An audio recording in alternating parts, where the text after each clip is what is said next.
you. Thank you all for coming here and for spending like the middle of your day with me. I know that this is precious time, and I really appreciate it.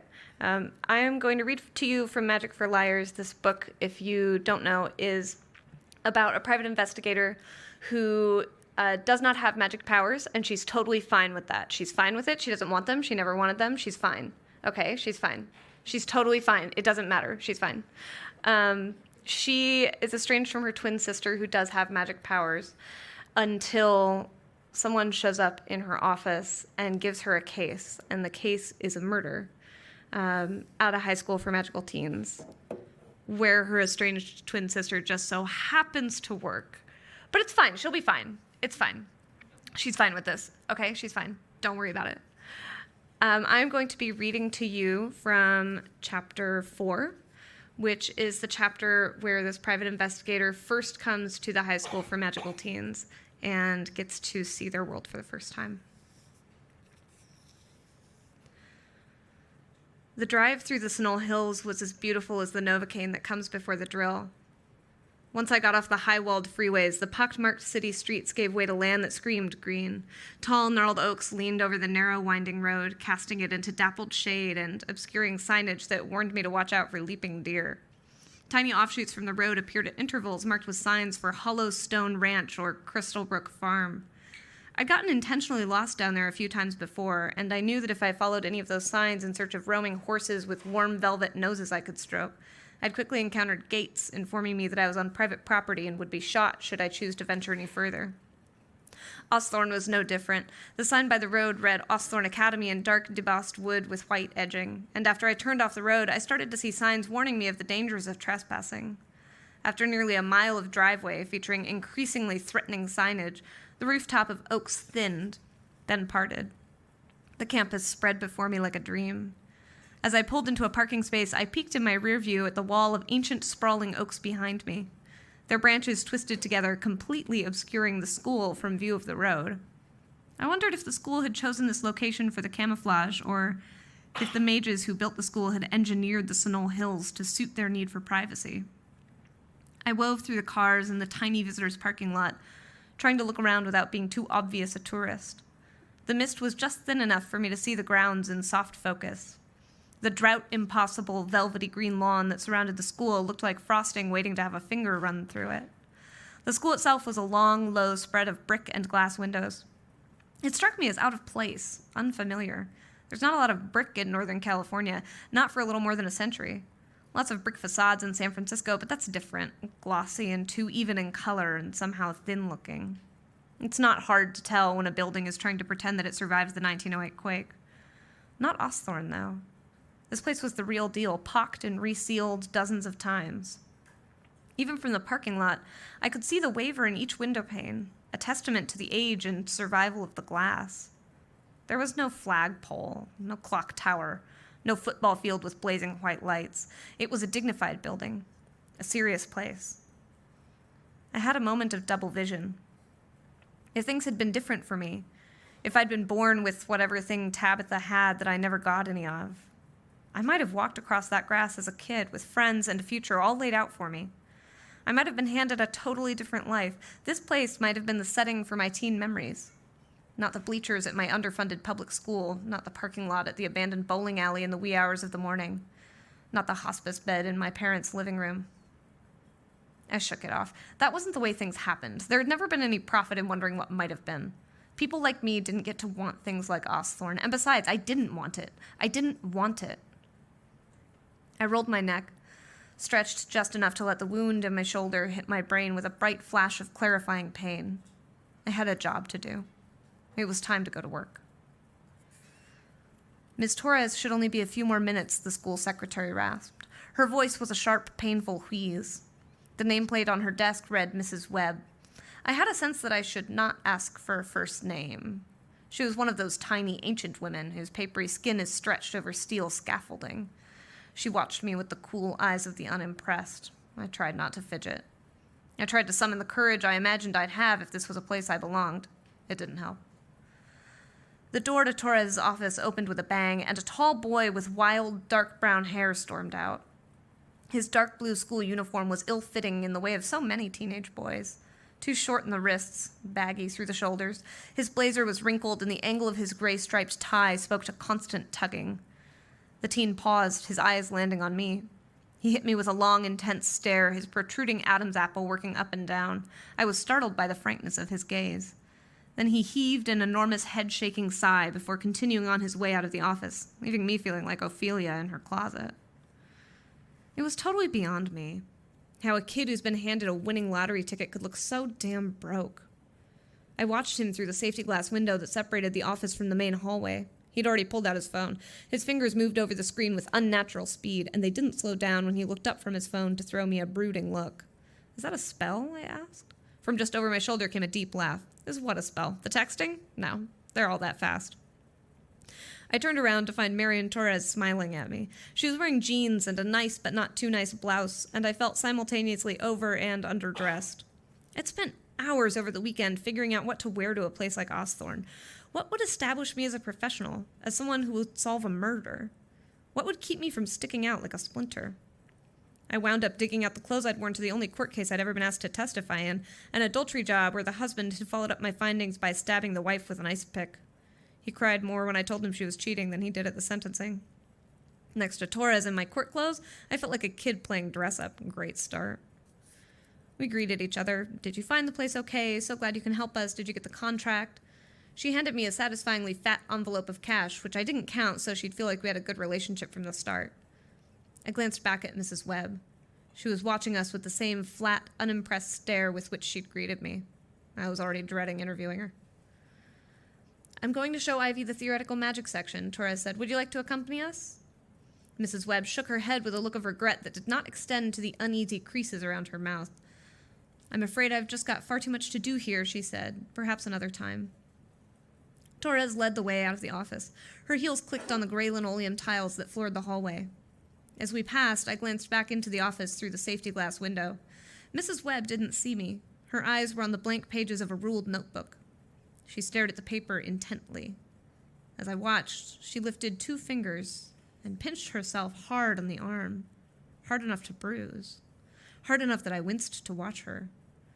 The older woman's face remained still as sea glass as she squeezed at her skin. I shivered, and a whisper twined its way through my thoughts. Wake up. Is she ill? I asked, jogging to catch up with Torres' brisk pace. Mrs. Webb, your secretary. I just noticed that her voice is kind of... Oh, Torres said with a grimace, no, she's not ill. She used a spell to alert the school of an emergency when she found the body in the library. That spell is... She paused. It's fallen out of favor. The impact it has on the caster's body is significant.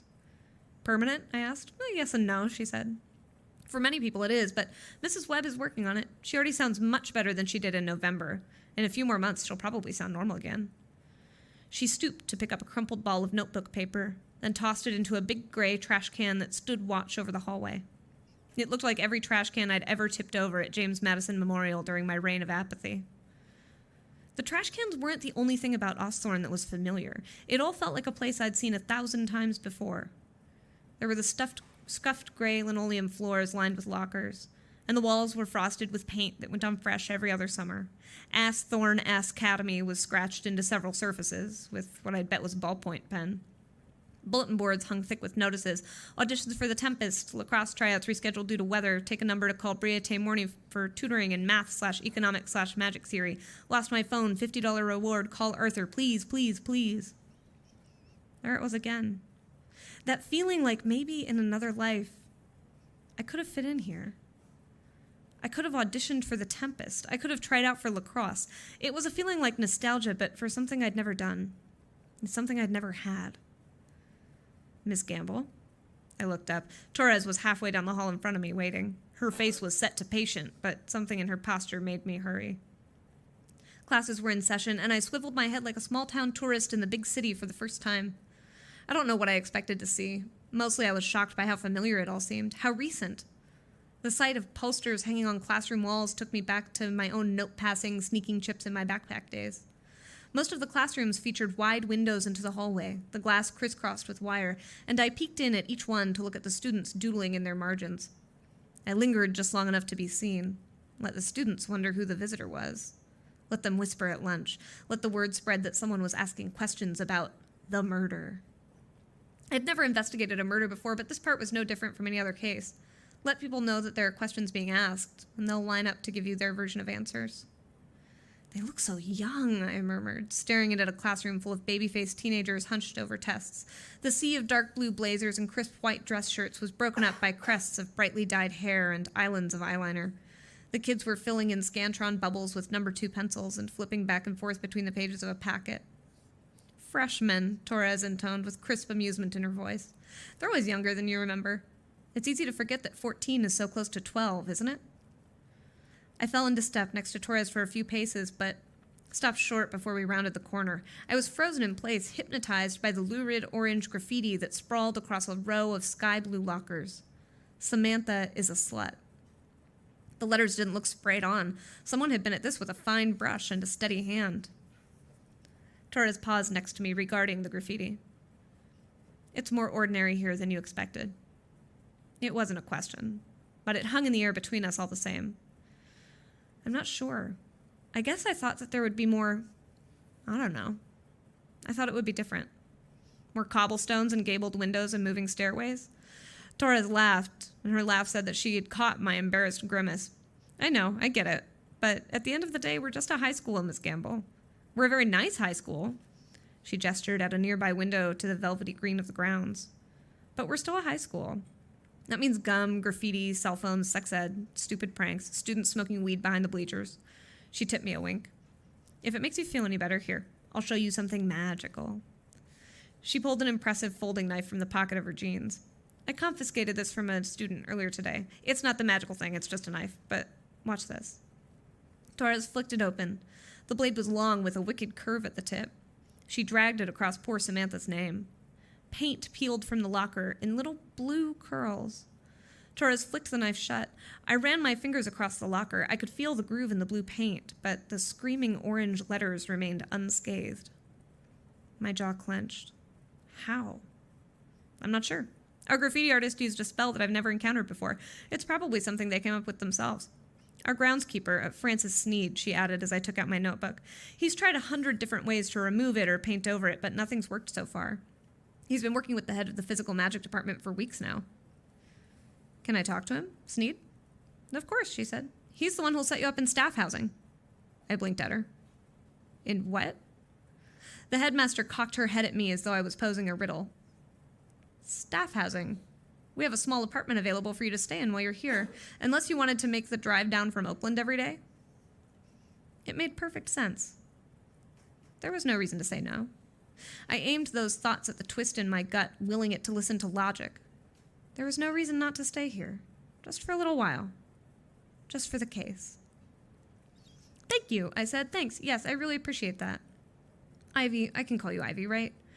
I want you to have unfettered access to whatever you need. A tendon stood out in her neck. Nowhere on this campus is off limits to you so long as you don't endanger any students. Talk to whomever you want to talk to. Talk to students, teachers, staff. I don't care. Her eyes shone hard and bright as she stared at me like I had the answers. She took a long, deep breath and let it out slow. I have a responsibility here to make sure that things get set right. The investigators who said that this was a suicide, they let Sylvia down, do you understand? One of my staff members died on my watch, and those investigators barely lifted a finger to get her justice. I'll do my best, I said. And I tried to make her hear the thing I couldn't say because it's the kind of thing you just can't say. I can't bring her back.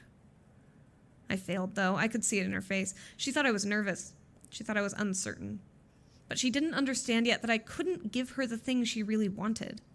I can never give any of them what they really want. I can't fix a marriage, and I can't undo a lie, and I can't raise the dead. And I can never tell them because they think they just want answers.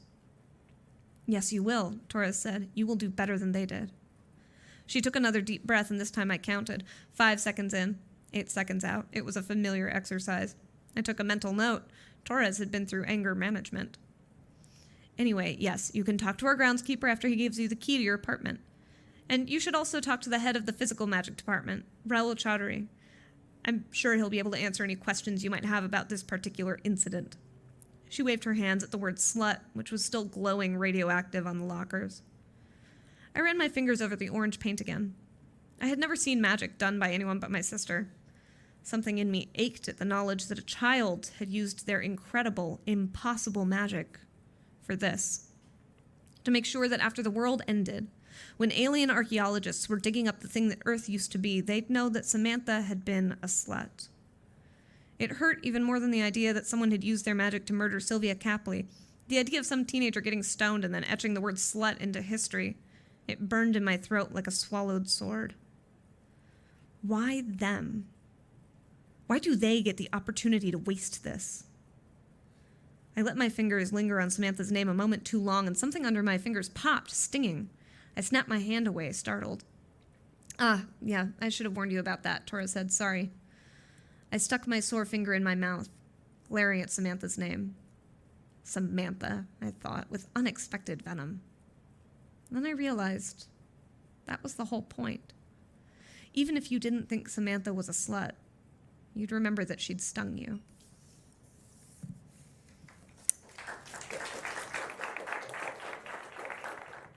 Hello. Hi. Thank you all for listening to me read out of that book. I wrote all those words. At least that's what they tell me. Let's chat. Okay, so that section is kind of indicative of something I wanted to talk about, which is tropes in noir fiction and fantasy fiction. So I noticed you kind of lean into a lot of noir tropes. You've got an alcoholic detective who is kind of in over her head a lot, and everybody's lying and things like that. But for fantasy tropes, you focus more on the realness of this high school and the way that the teenagers relate to each other. There's no dueling class and no magical animals, and nobody wears robes. So could you talk about how you decided to how you decided to do the setting, and how you decided which kinds of tropes to lean into and which ones you wanted to avoid? I absolutely can talk about that. That's actually one of my favorite things about this book.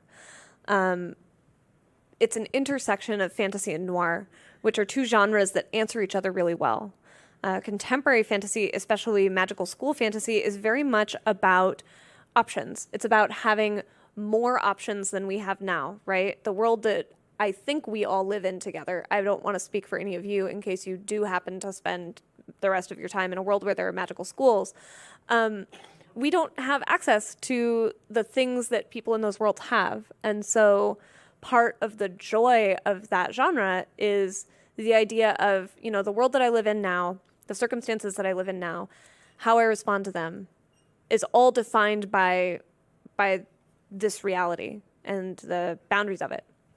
And in a magical school world, you suddenly find out that there's something else that you could have access to. And how does that change how you respond to things? And usually that means everything is better. Noir is the exact opposite of that, right? Noir is in conversation with the reality we live in now, and it's about picking up everything that we think is good and fine in the reality we live in and flipping it over and being like, okay, what's crawling on the underside of that? It's all about confronting the bad. It's about coming directly into contact with corruption and marginalization and the ways that people hurt each other as a result of the circumstances they're trapped in. So bringing fantasy and noir together, I was really able to answer them with each other, right? They fit together like puzzle pieces. Every time a noir trope pops up that's like, look, everything is bad because you're trapped by your circumstances, there's the answer of, okay, but this isn't the same circumstances that you've been trapped in your whole life. There's also magic. How do things change? And every time that there's a fantasy school narrative moment that's like, ooh, wonder and magic, I get to flip over that wonder and magic and say, okay, but look at the underside of this. Look at what's happening to the people in the margins. Look at what's happening as people hurt each other with this. I especially loved doing that with the setting of the magical school. Osthorn Academy, or Asthorn Academy, as I think the students would probably call it. It's a magical school, and we all know what that looks like, right? It looks like a castle, and you have to go through a portal to get there. And when you arrive, it's like wondrous, and there's floating candles, and everyone's going, oh, and there's a really great score that like a really smart director put in there to make sure that you know that this is awesome and wondrous, and there's no such thing as the bullying that we deal with in our high schools. It's totally different bullying that uses different slurs because it's magic time. And, the kids are doing their magic really serious as much as they can. And then maybe as a side hobby, they decide to start developing pranks out of magic instead of using magic to hurt each other and harm each other the way that real teens do. I wanted Osthorn to be different. I didn't go to school in a castle. I went to school at a high school in Fremont, California, which is in the Bay Area, the high school that I went to was exactly like the high school that everybody I know went to who didn't grow up fancy. It had a big fence to keep us from leaving, and the teachers were exhausted, and there was a cop at the school for some reason.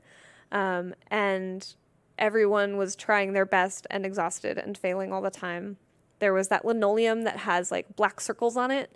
And over time you realize that each black circle is a piece of gum that fell out of a kid's mouth that no one ever picked up. And then it got walked on and walked on and walked on and walked on until it's completely smooth. And if you try and take it up off the floor, you're going to pry up the linoleum altogether. That's what high school is like. Osthorn, like any school, is not defined by the teachers who teach there. And it's not defined by the administrators who are just trying to fight the rising tide of entropy. And it's not defined by the architects who built it or by 4 founders who, set it up in a castle somewhere between 100 and 48,000 years ago, because we're not really clear on timelines. It's defined by the kids. It's defined by the students. That's what teenagers do. They define their space. They define their world. They claim it by decorating it and by defacing it and by trying to leave a mark on it. And that's what Osthorn is. It's not the tropey magic school that feels comforting because it lets you imagine a totally different world. It's a high school that is kind of uncomfortable to go back to because high school is an uncomfortable time in a lot of our memories. So on that note, a big part of the story is also that this is a magical school story where the protagonist is an adult and does have to go back to high school, and A, is kind of dreaming of the life she didn't have because she's not magic, but B, kind of knows what kids are like in a way, right? Like she psychoanalyzes them. So was there ever a version of this story where the protagonist was one of the students, or did you know from the beginning you wanted an adult in this high school setting? Oh, I definitely wanted an adult. This book was never a YA. It was never a young adult book because I also love horror. And one of the most horrifying things I can imagine is having to return to high school. Ivy Gamble is really uncertain of herself, and she tries to pretend like she is, right? She's fine. And going back to high school tears all of that apart. Everyone I know as an adult who returns to high school, especially if you go back to the high school that you attended as a teen, there's this moment of like, oh God, this is where it all happened. This is where I thought I figured out who I was going to be. And who am I now? And what would the person I was then think of the person I am now? And what do these teens think of the person I am now? Like I was on an airplane. I've been on a lot of airplanes in the last month. I was on an airplane and I wound up with this very cool teenager sitting next to me. And he lifted up his phone and like swung it around and then yelled to another teenager on the plane, "Scope it." And I have no idea what that means. I have no idea. He could have been doing anything. He could have been saying that specifically to fuck with me. And I was sitting there like, yeah, this is what it's like. This is what it's like to be an adult trying to feel as firm in my footing now when I'm around a teenager who does things and thinks about things and knows about things that are totally inaccessible to me. And this is all amplified by the fact that this is a high school for teens who have magic powers. So the things that they talk about and think about and struggle with have an extra layer of inaccessibility to Ivy. In this world, magic is intrinsic. So it's not something that you can learn. It's not something that's defined by bloodline because that's actually just like secretly racism. It's not something that you can go and buy a gizmo and then you have magic. It's just something that you have or you don't. And so these kids all have it, and Ivy has no way to understand that part of their lives. Yeah, there's a section I wanted to read about that because I really liked the way you did it. So this is her reading someone's journal. She says, the entry had started out as a reflection on the process of putting the magic together. I've tried looking at it as glass lightning, and that didn't work. I took a blood as sand approach, but the light levels wouldn't support it. I'm starting to think it would be better served by a sponge made of slowly growing roots perspective. So it sounds like a child trying to explain quantum mechanics. Like it. Absolutely. How did you I mean, a lot of people just use fake Latin or come up with a very detailed magic system that can be half explained to us non-wizards. So how did you come up with this approach? So I actually used to work at a tech company. I worked at a UX design consultancy as an administrator. And when I came to work at that company, they were like, we do interaction design and user experience design. And I was like, great. And they were like, do you know what that is? And I was like, yeah, give me the job, please. And I got the job and I called my mom and I told her, I got a job at this company. I think they do inventions. Because during my interview, they kept explaining to me like, oh, well, we do, like user-focused interaction design, and we don't do a lot of wireframes in-house, and, we really like to try and think dynamically, and we have a very iterative process. And this was several years ago, and I was sitting there like, cool, great. Oh yeah, I also love an iterative process. I love doing that, and I mean, I could clean a wireframe all day. It took me my first year of working at that company before I really understood what any of that meant. And even now, like when I see discourse online about the difference between interaction design and user experience design, I want to climb into a hole and hide. I'm really used to not knowing what people around me are talking about because of that experience and every other experience in my life. Just to be real. Magic that you can understand isn't really magic, I don't think. The fact that I was able to come to an understanding, an extremely thin understanding, please don't ask me questions about it, of what a wireframe is, or like what personas are for when you're doing interaction design, means that that's not magic, right? That's something that I can learn to understand and comprehend. And ultimately, it's science. Magic that is defined by, I have this stick and I hold it just at this angle and then I say a Latin phrase that means like, chair is an apple now, and then it turns into an apple, takes a lot of the magic away. It makes it into science. It makes it into skill and craft and habit, which is great. All of those things are awesome.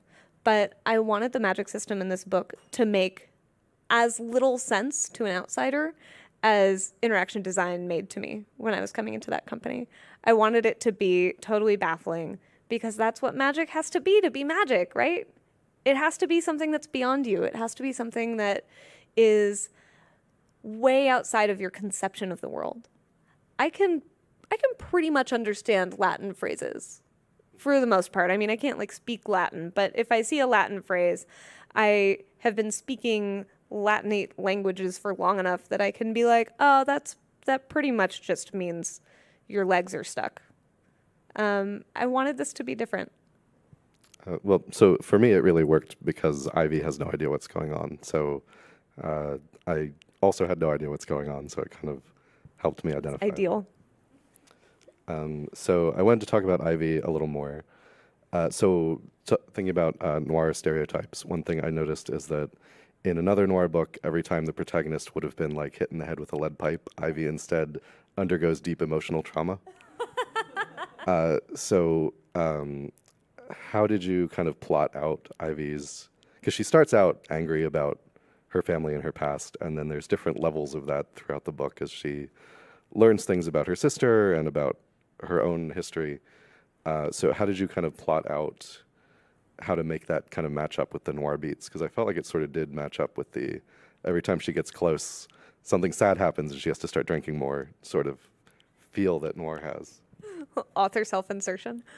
I'm a very traumatized person. I have severe PTSD. I have had a traumatic life. And so I know the way that emotional trauma does hit you in the head with a lead pipe. It takes you out of commission. And Ivy's on a timeline. She can't afford to be taken out of commission, so she does what any noir detective would do, right? She gets tanked. She starts drinking to deal with it. And first of all, if you need to hear this, if you get hit in the head with a lead pipe, drinking is not the answer. That will probably make it worse. And if you undergo a severely emotionally traumatic experience, drinking also doesn't help. But for Ivy, it feels like it does. It's a coping mechanism, just like most things in her life and personality. She's on a timeline. She can't afford to deal with these emotionally traumatic events. And so she starts drinking. And the thing is, those beats were really easy to plot out because that's what every noir detective does. Noir detectives get drunk not for no reason, right? They get drunk because they're doing that thing of flipping the nice things in the world over and looking at what's crawling underneath. But in classic noir, those detectives don't get traumatized. Those detectives are just like, it's fine, I'll have a shot of bourbon and a dame will come along and fix my problems. And then that happens. They have the shot of bourbon and the dame comes along and they're like, okay, moving on. As a traumatized person, I know that that's not how that goes. And I wanted to write a noir detective who actually feels her trauma. And the thing is, when you're traumatized and you don't deal with it, it becomes easier to compound that trauma. It becomes easier to expose yourself to situations that will traumatize you again and again and again. And because Ivy thinks she's fine and she's got her coping mechanisms all lined up and it's all going to work out and she doesn't have any feelings about it, she doesn't have to worry about it. She's compounding her trauma throughout this whole book. And she's leaning harder and harder on her coping mechanisms, which include the lie that she is magic, that she starts telling people. Her spiral is something that I wanted to see in a noir narrative that I think I've been missing my whole life. Well, it's also interesting as a noir narrative because the protagonist actually changes over the course of the book. Like, there isn't going to be a next book that's a complete reset and a new case, right? So was that a goal from the beginning, to have something that's not just going to be the Ivy Gamble adventures, book 1, book 2, whatever? Yeah, this has always been a standalone. Although I highly encourage fan fiction, especially of the makeout scene later in the book. I think that books that don't have any character growth or change are boring. I find them uninteresting because I'm interested in characters, right? I'm not a person who's super interested in explaining how the world works. I'm not a person who's very interested in explaining how all the systems fit together. That's just not my thing. It's good for other people. It's not for me. And so what I want to see is characters and how they respond to their circumstances. And if they don't ever change, or the world doesn't change to suit them, then I'm not reading about anything that interests me. So having Ivy change, having her spiral and hit a bottom place and confront her identity and her coping mechanisms and the person who she's let herself become was really crucial to this book being interesting to me to write. And it has to be interesting to me to write because if I'm not interested in what I'm writing, it's going to read boring and then the reader's going to be bored and they're going to be like, why am I doing this? And they'll throw it into a bonfire, which I would rather they not do.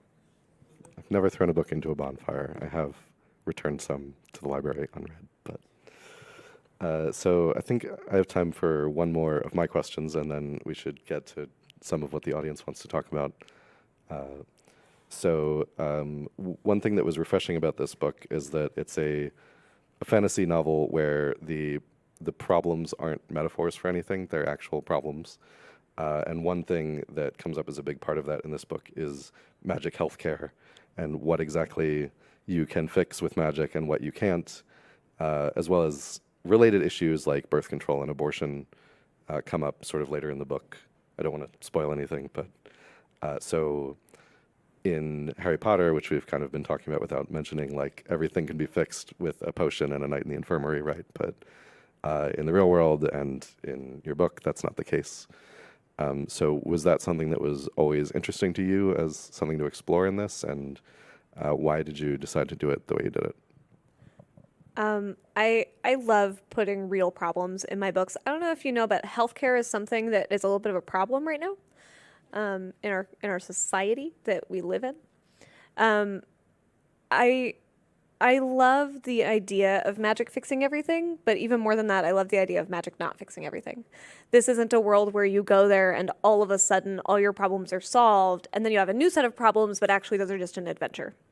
This is a world where, human beings are human beings, people are people, and so they get into bad situations. They get hurt and they hurt each other and they have sex in a way that they don't really think ahead about, and they wind up getting each other pregnant or getting each other sick.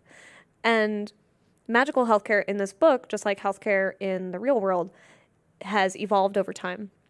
And not everyone has evolved with it. So in this book, I talk a lot about consent and bodily autonomy in healthcare, both in like life and in this book. It's relevant to my interests. In this book, there's healthcare that's given well and there's healthcare that's given badly, right? These teens have ready and free access to birth control and sexual health resources. But the people who are giving them access to those resources have very human constraints on what they're willing to do and how they're willing to do it. There's a lot of magical healthcare in this book that's like the old way of doing it and the new way of doing it. And there are people who, just like doctors in the real world, are like, yeah, but I've been doing it this way forever. I don't need to change it. I'm not going to read those studies and do continuing education and, learn and evolve as a healthcare professional. I'll just do it this way and it's fine. There's healthcare that's given without adequate consent from the patient in this book, which is something that happens in life all the time. I see a lot of doctors, and some of those doctors will say, hey, I'd like to do this test on you to see about, your muscle response or whatever. And some doctors will just start poking me with a needle to see what my body does in response to that. Usually what my body does in response to that is it makes my mouth go, ow, what the fuck are you doing? These are issues in this book because they're issues in life. And a lot of times, I think as readers, we have an easier time thinking about and confronting those issues when they're in a fantasy narrative. But this isn't, as you said, it's not a metaphor. It's not like, oh, in this world of magic and wonder, there's a potion that someone might give you while doing a don't say no to this potion spell on you, and then your bone gets better, but you don't know how you feel about it. No, it's like, no, someone's invading your body without asking you if they can. And they're doing things to change your body without asking you if they can. Or they're doing things to change your body without adequately explaining to you the risks of what they're going to do and protecting you the way that you should be protected as a patient. It's just in there because it's what we do to each other in the world that you and I live in. Again, I shouldn't assume, the world that I live in. And that doesn't change just because there's magic. We have incredibly advanced medical science right now. And that advanced medical science is as close to magic as I think I can get, because I am not willing to go to enough school to understand it. Having those advanced methods and technologies and medications does not change the fact that sometimes doctors will be like, here, take this drug, without telling a patient why they're taking the drug. Sometimes doctors will be like, here's this advanced technology, I'm doing it at you, without telling the patient, this is going to hurt really bad and it's going to be scary and you need to be able to say no to it at any time during the process. That doesn't change with advanced science. It doesn't change with magic. It's something that we do to each other, and there are real consequences to it, both in the world I live in and in the world Ivy lives in. Okay. Well, thanks for answering all of my questions. Or I have more, but I feel like I should give all of you a chance. So if someone could grab that blue box right there, it's under that chair in the front row. That is a throwable microphone. It's the pinnacle of Google technology. And I love these things. I'm obsessed with them. Would anyone like to ask a question? Hey, so I really enjoyed the excerpt you read, and I went to like college in the Bay Area, and there was definitely stuff I could relate to with sort of like, seeing other people like going to private schools and I was going to public school and that kind of thing. And I wanted to say, so with magic in your book, you sort of mentioned that it's, something that some people just have and some people don't. And I can't help but sort of, I don't, I'm not going to say it's a metaphor for real world stuff, because it's clear that in your book there's, real world stuff and then also magic, which has its own problems. But I do, it seems like they're sort of comparable problems existing in parallel. And it was just basically making me think about sort of, especially in the Bay Area, like this distinction between sort of normal people and then like the tech industry and that kind of thing, which in some ways is kind of like magic. Like, let me tell you, when I started working here, I didn't know what anyone was talking about ever. They would be like, hey, can you, did the TAP pre-submit test run so that we can use Blaze to build the R binary to generate the post-pilot report or something? And I'm like, what? I have no idea what you just said. Yeah, no, exactly. But I just sort of wanted to ask, do you think, like, and I haven't gotten a chance to read the book, but like, I'm just imagining like basically the equivalent of tech companies, but they only hire like magical people, like it's like magical research, like venture capital and stuff. And I guess I wanted to ask, would you say that the sort of magic in some ways is like, I guess I don't know whether to say it's like people who like happen to be smart, or it did feel like from how you described things that there's almost also an element of like you got lucky, like where it almost feels like how people, some people get to go to a good school either because they're smart, but then also some people, have come from a family with more money. So it just sort of this access to resources feels parallel to that to me, I think. Yeah, magic in this book definitely is subject to class stratification. I also grew up in the Bay Area. I grew up in like within the first tech bubble in the Bay Area, and then, was in the workforce in the second tech bubble. I grew up as a kid in Fremont, which is like the bedroom community for Palo Alto. So I was in it. In this book, as in the school system that I grew up in, there's immense class stratification, right? My high school was a regular public school, but also our population was mostly white, Asian, and Southeast Asian. And the way that school resources happen in the Bay Area, we got more resources than schools that had largely Black and Latinx kids. And also a lot less, what's the word I'm looking for? Like state instituted violence against students on campus. And within my school, which was very, privileged in a lot of ways, we had internal class stratification because there are kids who are designated as gifted and kids who are designated as whatever, the rest, miscellaneous, which is a fucked up thing to do to children. When I was in kindergarten, they took all the kids out of class who the teacher was like, oh, that one I think is good. And they tested us, and then they said, oh, you're smart and good, and so we're going to put you in the smart, good children class. And everyone else, whatever, you go into the regular kids class, I guess. That probably feels fine for you. And that stratification started happening that young and then just continues, right? And there are more resources allocated to those kids who are defined as smart by that test they took in kindergarten and then their ability to cope with ongoing horrific academic pressure. Magic in this world is a little bit like that, right? You get it or you don't. In an early draft of this book, my editor had me strip this plot line out, but it is still part of the built world of the book.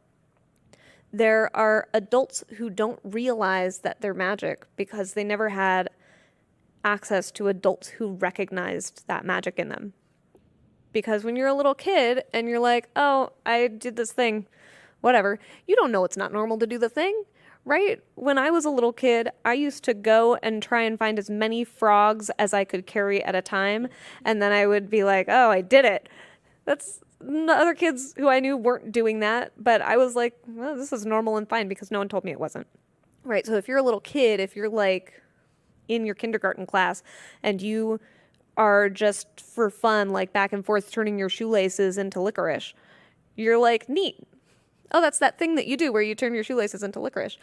And if no adult spots you doing that and says, hey, you're turning your shoelaces into licorice, that seems weird. I happen to know about the world of magic, so let's scoot you over to where there are resources for kids like you. If you don't get that treatment, then you're going to make it to adulthood not knowing that you have a gift. There are so many people who I know I grew up with who were gifted and brilliant and creative, and because they were neurodivergent, because they were non-white, because they were poor, they didn't have adults saying, hey, you're smart and special, go on this track that later is going to lead you to have access to better schools and better networking relationships with other people who are going to go to good schools, and maybe access to teachers who will connect you with scholarships so that you can do things like take SAT classes that only exist to teach you how to game a test. They didn't have access to those resources, and so they have a really different life than I have, even though they're exactly as smart as I am. That's absolutely a class issue, and magic in this book is a class issue. I don't want to say it's a metaphor for a class issue because class issues still exist, right? These kids are going to a nice-ass school. They're going to a school in the Sonoma Hills, which is one of the ruraler parts of the San Francisco Bay Area. Very pretty, lots of horse girls.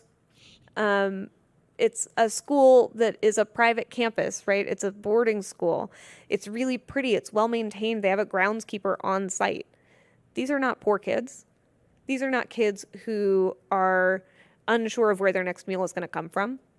And that's a part of the fabric of the school and the stresses that the kids face.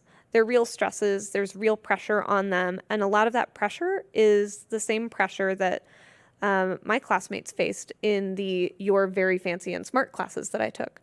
That was like, you have to do good, and if you don't do everything right, by the time you turn 18, your entire life is going to fall apart, and you'll probably die in a pit.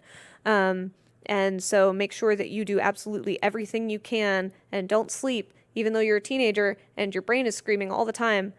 That's the kind of stresses that these kids are facing, and that's a really different stress from, say, I have magic powers, but I'm still going to high school in the town where I grew up, and I don't have access to any resources to help me with my magic, and I also don't have access to good food, and also my school is cutting the free and reduced lunch program, which actually it's bad because I'm starving, but it's good because it means that I don't have to eat food that is literally cast-offs from privately owned prisons. And I can't afford another pair of shoes, which really sucks because my shoes are falling apart, and I was hoping to try out for track, but I can't. Really different sets of stresses and pressures, right? It's all about setting. This book is set in upper class magic place. And that doesn't mean that there's not class issues that flow throughout the world of this book. Again, just like they flow throughout the world that we live in. I'm kind of angry about them. I don't know if you can tell. I think we have time for one more audience question if anybody wants to ask one. How did you get from UX to writing, and do you like it better? I like it so much better. I was an administrator at this company, at this tech company. It was a really, I don't want to say it's like a fancy company because I don't have contemporary access to like the stratospheres of tech. But at the time I was working there, it was a big deal. It was a great place to work, especially if you were a UX designer or a UI designer. It was a consultancy, very high pressure. But as an administrator, it was a real different experience. There were a lot of different resources being allocated to my department than other departments. It was a lot of support to people who were doing work that I didn't necessarily understand and was trying really hard to learn about on the fly. But if they don't have time and energy and patience to help you understand their needs, you've got to figure it out as you go, right? So like really different from writing, where what happens is I get up out of bed and then I walk my dog and then I come home and I sit down at my desk and I make words go. The work that I did there had a real intense and real different kind of pressure to it. It was all pressure about trying to support very stressed out people whose needs I could not comprehend, as opposed to like, I have a deadline that I have to get done. I got from there to here in a very weird way. On my lunch breaks, basically, I was reading and offering editorial feedback to a friend of mine who was writing short fiction. And I would like read a story and be like, I think this works, I think this doesn't work. And one day I thought, he takes all of my notes and he says that they're really good. I wonder if I could write a story. And then I did. I wrote a story and I went to him and I was like, hey, can you read this story I wrote and tell me if it's a good story? And he read it and he said, some people just aren't meant to be writers, and maybe you should stick to what you're good at, which is telling me about my stories and if they're good or bad. And I went, okay. And I didn't write anything else for 6 months. But over the course of that 6 months, I started to notice that he really took all of my notes. And I really kind of like knew what I was doing. And I was like, maybe I'll try writing another story and I won't invite him to read this one. And I did that and I sold that story. And then over the course of that next year, I wrote 27 other short stories and to date have sold all of them. One of them was a short story called Haunted for Fireside Fiction magazine, which is the same magazine that published STET, my story about autonomous vehicles and the morality of the trolley problem in algorithmic programming. Haunted is about a haunted house, and it's told from the perspective of the house. And that story is completely just me processing, having first gotten my PTSD diagnosis. I was like, I'm going to do some emotions, blah. And I had that story published and got an email through my website from a guy named Dongwon Song. And he said, I love this story. Do you have representation by a literary agent at present? And I went, no, because Dongwon Song was the person who I had always thought if I ever had a literary career, which I'm not going to because I don't want to do that because I'm not good enough to do it, he would be my agent. That's my dream agent. And so I said, no, I don't have a literary agent. Do you want to have a phone call? And he said, yeah. We had a phone call and he said, I love your short fiction. I think it's really brilliant. Do you have anything longer? And I was like, well, not really. I mean, I have this novella about hippos in the Mississippi River and the queer cowboys that love them that I've kind of been like working on, but I don't think it's anything. And he said, well, I'd love to read it and give you some, my thoughts on it whenever you finish it. And I was like, mental note, finish this immediately. And then he said, I love these ideas that you have, but I can't represent you if you don't have a novel, because the way that literary agents work, they take a percentage of your profits, and the profits on novels are scales and scales bigger than on short fiction. So it's just not worth his time for the 10 cents that he would be getting on a novella. And I said, well, that's a real bummer because I'm never going to write a novel. That's too bad. And he said, the thing that he has learned now will make me do literally anything. He said, oh, you don't want to write a novel? And I said, no. And he said, okay, that's fine. You don't have to write a novel if you think you can't do it. And I was like, fine. I guess I'm going to write a novel. And when he gave me his thoughts on the novella, I said, thanks, this is great. I'd love to have a phone call with you. And picked up the phone and I said, how you said I couldn't write a novel? And he was like, I didn't say that. And I was like, well, I came up with an idea. And it was the idea for Magic for Liars. I basically went home after my first phone call with him and sat down and was like, if I was going to write a novel, which I'm not, I guess it would be about this. And that's how I got here. I have now written 4 other novels that are all in the pipeline and like jamming their way to us. There's going to be 3 books dropping in 2020. I'm very scared of that year. And that's how I got here. Basically, all of it is on stubbornness and a dare and men telling me I can't do things. Its primary motivation is spite. All right, so we're out of time. So Sarah has offered to sign some book plates if anyone wants their book or a book plate signed. Do you want to real quick tell everybody where to find you online if they want to follow along with your future novels? Yes, I would love to. You can find me on Twitter and other social media, but Twitter is the one that I like really know how to use. My handle is Gailey Frey. It's like my last name, Gailey, and then Frey, Frey. And yeah, that's a Doctor Who reference of old. I am kind of on Instagram under the same handle, and you can also contact me through my website, sarahgailey.com. It's spelled exactly like my name, which is on the cover of my book. And there you can find updates about my book. You can find updates about when I go on tour. You can email me with questions that you think of when you get home tonight. And you can also sign up for my newsletter if you feel like it. It is called Here's the Thing. It's a $2 a month newsletter. You get 2 original pieces of either short fiction, essays, poems, recipes, bullshit that comes out of my brain at very high velocity. And that newsletter pays for all of my healthcare and makes it so that I can walk and stuff, which is like a hobby of mine. That's where you can find me. You can also find my book, Magic for Liars, wherever you get books. I highly recommend your local independent bookstore or your local library or indiebound.com, which is an online retailer that supports independent booksellers. Go team. You can also, if you're looking for backlist, find the American Hippo Anthology, which is about queer cowboys riding hippos in the American Mississippi River Basin.